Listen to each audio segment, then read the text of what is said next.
सबकी अलग अलग विचारधारा है, उसके बावजूद कांग्रेस पार्टी ने कॉमन मिनिमम प्रोग्राम के तहत सभी पार्टियों को साथ में लेकर इस देश की लड़ाई को लड़ने का फैसला किया।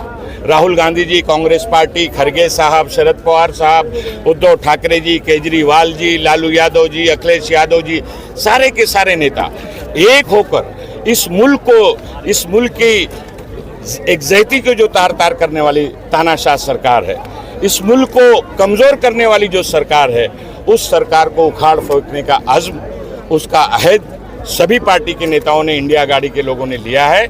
और जिस तरह से लोगों का पूरे मुल्क से, मैं पूरे महाराष्ट्र का दौरा करके आया हूँ, जिस तरह का माहौल है, चाहे हिंदू, मुस्लिम, मराठा, ओबीसी, दलित, ओबीसी, माइनॉरिटीज़ के लोग, सारे के सारे लोग मुत्तहिद होकर बैठे हैं। जहाँ जहाँ पर जिस फेस की पोलिंग हो रही है, वोटिंग हो रही है, इंडिया गठबंधन के उम्मीदवारों को भारी बहुमत से लोग वोट कर रहे हैं। मुस्लिम कम्युनिटी को हमेशा सिर्फ एक वोट बैंक समझा गया। आज सारे संगठन, सारे मुस्लिम समाज के लोग, शिया, सुन्नी, सारी जमात के लोग एक साथ हो गए। सारी पॉलिटिकल पार्टियां उनकी मुसलमान कम्युनिटी की तरफ देख रही है। उसके ऊपर क्या कहना चाहेंगे, इनके इत्तेहाद के ऊपर? देखिए, अक़लियत ने, हमारे मुसलमानों ने खास करके इस मुल्क में हमेशा से मुल्क के साथ, मुल्क की एग्जैक्टी के साथ, मुल्क को हर लड़ाई को लड़ने के लिए, मुल्क को बचाने की लड़ाई को लड़ने के लिए हमेशा से साथ दिया है। चाहे आज़ादी के पहले की लड़ाई हो, रेशमी रुमाल तहरीक हो, अंग्रेज़ों के खिलाफ सबसे पहले हमारे मुल्क के उलमा इकराम ने, हमारी मुस्लिम तंजीमों ने इंकलाब जिंदाबाद का नारा लगाते हुए फांसी के तख्ते पर चढ़ गए। लेकिन आज़ादी की लड़ाई लड़ने का जो उनका अज़्म था, वो उससे पीछे नहीं हटे। आखिर में मिलजुल कर यहाँ के हिंदू और मुसलमान, सिख और ईसाई ने मिलकर इस मुल्क को आज़ाद करवाया है। आज वही हालात मुल्क में पैदा हुए हैं, देश में पैदा हुए हैं। मुल्क की सालमियत तार तार हो रही है, मुल्क का आइन बदलने की साजिश की जा रही है, मुल्क की हिंदू मुस्लिम एकता कमज़ोर की जा रही है। देश को पूरे दुनिया के नक्शे पर जो ताकतवर देश कांग्रेस की सरकारों ने बनाया था, उसको पूरी तरह से बर्बाद किया जा रहा है, कमज़ोर किया जा रहा है। तो आज वक्त है हिंदू, मुस्लिम, सिख, ईसाई सबको एक साथ एकजुट होकर इस इलेक्शन के अंदर जो मुल्क के कानून ने हमें हक दिया है, अख्तियार दिया है, उसका इस्तेमाल हमें करते हुए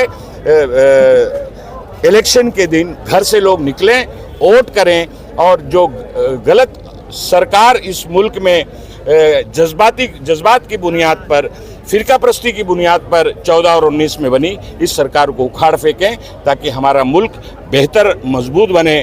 जब देश बचेगा तो यहाँ का हिंदू भी बचेगा, मुसलमान भी बचेगा, सिख भी बचेगा, ईसाई भी बचेगा। देश ही कमज़ोर हो जाएगा, देश ही बर्बाद हो जाएगा तो कौन कहाँ बचेगा? आज सवाल देश के सामने ये है। सर, आपने ही आवाज़ उठाई थी कि ऑल ओवर महाराष्ट्र लेवल पर एक भी मुस्लिम कैंडिडेट को टिकट नहीं दी।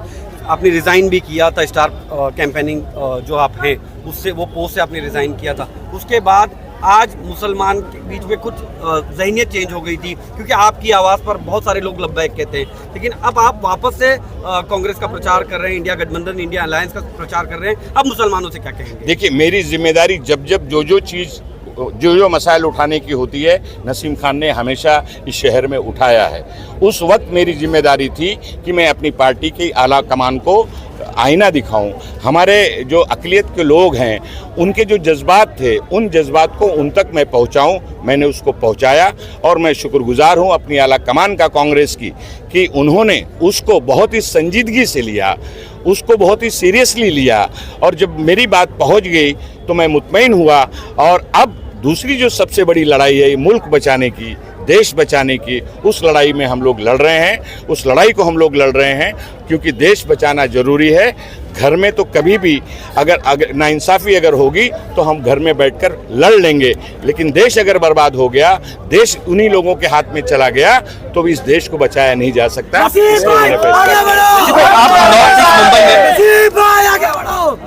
नॉर्थ ईस्ट मुंबई में आप संजय दीना पाटिल के प्रचार के लिए यहाँ पर आए हैं, क्या कहना चाहेंगे लोगों से? मैं बिल्कुल यहाँ के आवाम से, इस लोक पार्लियामेंट हल्के के सभी वोटर से, हिंदू, मुस्लिम, सिख, ईसाई, गरीब, अमीर, जितने भी लोग हैं, सबसे, सभी वोटर से मैं अपील करूंगा कि संजय दीना पाटिल एक बहुत ही सुलझा हुआ नौजवान है।